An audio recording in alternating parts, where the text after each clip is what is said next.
There are some days that you just can't get around. And today is one such day. The day is going to be filled with television specials and newspaper stories and special services in commemoration of the September 11, 2001 events. We're remembering, we're reflecting. And remembering and reflecting is useful. It's instructive. It's painful. And it's healing.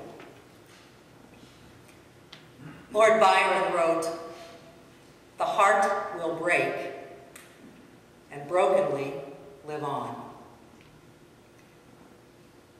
Today is a day when we reflect, but it's also a day for living on. Today we'll reflect on absence, we'll reflect on hope, we'll reflect on peace, and we'll live on. It's also a day for storytelling. Storytelling is a process that helps us take the enormity of realities that are sometimes very emotional for us and break them into more manageable bites. I lived in New York City for 7 years, and for 3 of those years, I taught in a high school. And when newspapers started printing lists of names of victims of the 9/11 attacks, I absolutely, positively would not look at those lists because I did not want to see the names of kids who had been in my classes. I find that was an emotional day for me, and it is still an emotional day for me and for many people. There is a school of thought. I know that there are lots of retired clergy here, so you can back me up on this. There's a school of thought that says when a pastor is in the pulpit, she is a professional, and so you should be able to put your emotion aside and function in a very stoic way as a professional. But I think that makes a pastor, at least this pastor, less than human. And I don't want that to happen. Because being human is one of the things that can save us from the kinds of terrible acts that we're reflecting on today. So I'm going to ask your forbearance for the next few minutes in case I find myself becoming all too human. No human being, Christian, Jew, Muslim, Sikh, Buddhist, Hindu, Zoroastrian, agnostic, atheist, no human being is born hating. No human being is born prepared to become an instrument of destruction. We are born wanting the simplest of gifts. We want warmth and we want nourishment. And we must rely on other persons for those simple gifts. So from our birth, we need another person. We need to be in relationship.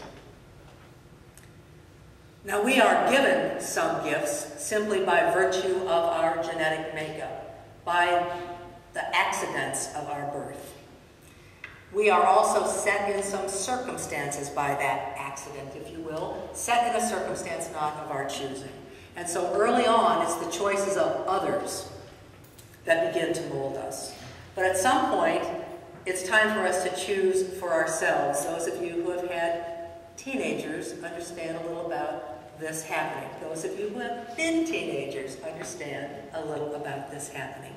We begin to choose for ourselves, to see things through our own lenses, to make decisions based on what we think is right and important. Choice is the fulfillment of freedom. Without choice, no one can claim truly to be free. And in the church, we say that those who choose to follow the path of Jesus the Christ choose faith over doubt, choose hope over despair, choose love over hatred, choose life over death. And followers of other great teachers and heroes of faith do the same. We have much in common with lots of spiritual pilgrims. We all rely on memory and on story, on the power of myth, and by that I mean the story that is bigger than an individual story, that runs throughout human experience. There are two ways that memory is made. One is by repetition. So when I say, "Our Father, who art in heaven," you will begin to say that prayer with me, because you've heard it so many times that you remember it, and it becomes part of you even without having to think about it. The other way memory is made is through unique or dramatic event. I go to the grocery store every week. I don't remember what I put in my basket every week, but if I come out to the parking lot and find the entire side of my car smashed in, I will remember what was in my grocery basket that week, because there was something different, something dramatic, something unique about that moment in time. Everybody who remembers that Tuesday morning 10 years ago remembers where they were and what they were doing when they heard about what was happening. And it shares that phenomenon with a few other events, like the bombing of Pearl Harbor, or the assassination of John Kennedy, or the landing on the moon. Now, maybe no one in this room was immediately involved or affected by any of the events we've just talked about. But if you've lived through them, you have a story to tell about them. And story is important because it gives context, and it connects us through time and space and place to one another. On September 11, 2001, in the morning, I was in the shower. My mother threw open the bathroom door and said, "Get out and turn on the television, they're bombing the Pentagon." And I didn't believe her. I thought, boy, she is, I don't know what she heard, but she didn't hear that. In some ways, I still don't believe it, because in some ways, it is still surreal. But essentially, she was right. A few days later, again, in the shower, I was humming. I do this quite often. I hum in the shower, I sing in the shower. Ordinarily, I sing the Beach Boys, or Puccini, or Rodgers and Hammerstein. But as I was in the shower, I remembered that when my mother opened the door and came into the bathroom that morning, I was singing this. "Lord, hear my prayer. Oh, Lord, hear my prayer. When I call, answer me. Oh, Lord, hear my prayer. Oh, Lord, hear my prayer. Come and listen to me." Now, I would be prepared to swear that I had never, ever sung that in the shower before the morning when my mother walked into the bathroom. It amazes me and it touches me to know that thousands of other people were praying in that same moment.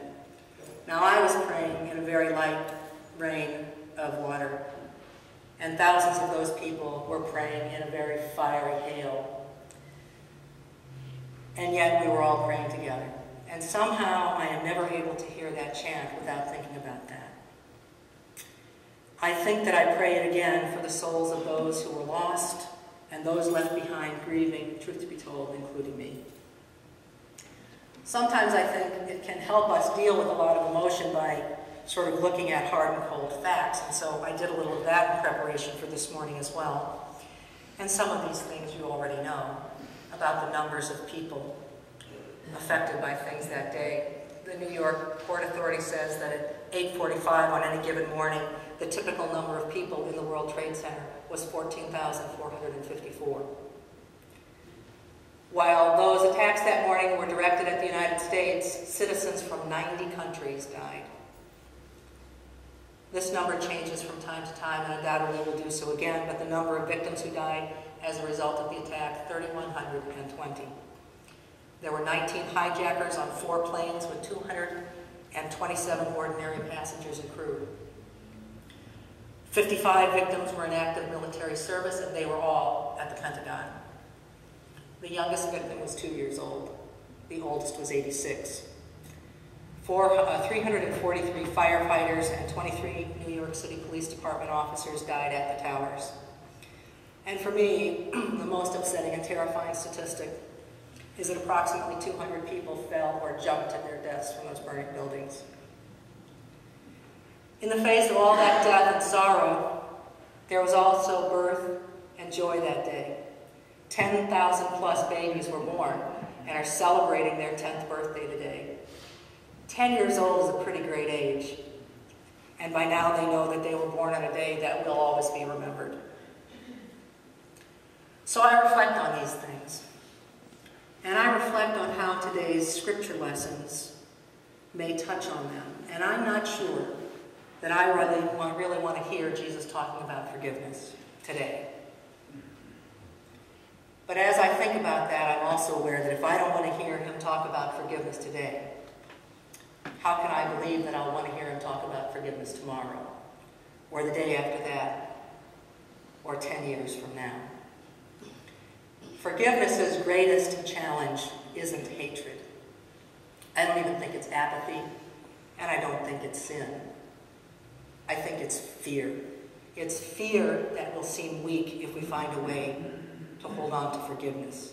It's fear that will become more vulnerable if we find a way to forgive. It's fear that will forget or that will excuse evil. Fear is a very, very tough enemy. And that's because fear is not out there. It's in here. Forgiveness is letting go of the hatred that paralyzes us, that holds us hostage, that won't let dreams live because nightmares are overwhelming. Forgiveness reflects the real image of the divine. It reflects peace that starts within and makes it possible for that peace to be shared. Today in our lesson from Romans, Paul said, we do not look to ourselves. We do not die to ourselves. We are connected one to another, whether we like it or not. Followers of Moses, followers of the Christ, followers of Muhammad. We are all connected one to another. We share a story. And it's not always an easy story to hear, and it's not always an easy story to tell, and it's not always an easy story to live. There are lots of stories about cell phone calls from planes and buildings on September 11th, and not one of them includes, I hate these guys. Not one of them says, let's get even with these terrorists. You know what they all say. Tell my parents, tell my children, tell everyone, I love you.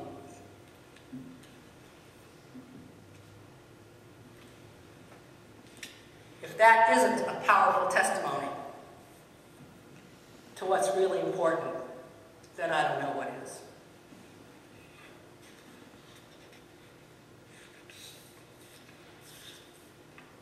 Love isn't easy any more than forgiveness isn't easy.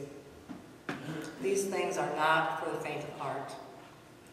They take courage. They take vision. They take being really human. Forgiving isn't forgetting. It's not denying that evil exists or that people do terrible things. It's certainly not saying there should be no consequence for those who do terrible things.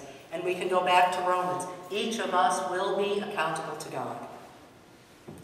We're also accountable to each other. And we're accountable to history, but more than that, we are accountable for the future. We are bearers of memory, of story, of truth, and please God, we are bearers of love and of forgiveness. Right about now, some 320 or so miles away, names are being read. And that reading is balanced with silence. silence filling the space where great buildings once stood. But something new fills that space as well. Two pools mirroring the footprints of the World Trade Center towers. They are filled by waterfalls that don't begin to approach the number of tears that have been shed there. And in the silence and in the sounds, there is story. There is reflecting. There is memory. There is hope. That memorial is called Reflecting Absence, and it does that in a very poignant way.